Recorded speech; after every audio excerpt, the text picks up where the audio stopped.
lot of people ask us what we do for hamstring work, either for speed development or for injury prevention, especially with a lot of our female athletes trying to prevent ACL injuries, or with a lot of our combine prep type of kids who are trying to run faster.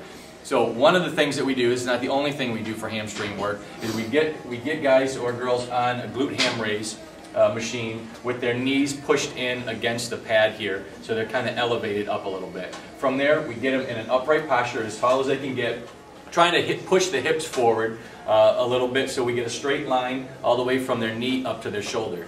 We've got 3 progressions here. The one we start out with is just to have him slowly lower himself about halfway or a quarter of the way down, and then slowly bring himself back up, just like he's doing right now. Really engages the hamstrings. It may look easy, he's making it look pretty easy right now, but there's a lot of people who on the first couple reps, if they've never done this before, they fall forward because they can't hold themselves, or they cramp up because their hamstrings just aren't ready for it.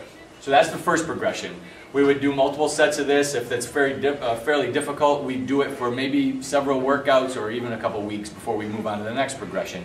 The next one is where he would come down fast, hold it for a second, and then come back up. So go ahead, Frank. Drops down fast, holds it, and then back up. It's really difficult to hold yourself after that drop. That one was a lot better.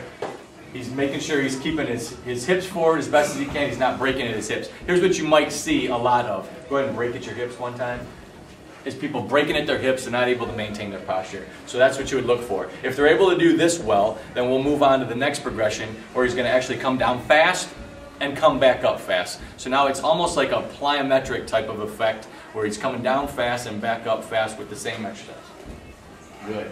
Now you can see that it's going to be a little bit harder now for him to maintain good posture. A lot of people are going to break at the hips a little bit more. It's hard to go down very far, but he's doing a great job with it. Perfect. All right, this is kind of like a Russian curl or a Nordic hamstring exercise that you would do on the ground for the hamstrings, but now we're doing it in a glute ham raise type of situation. One of the things that we do for hamstring strength.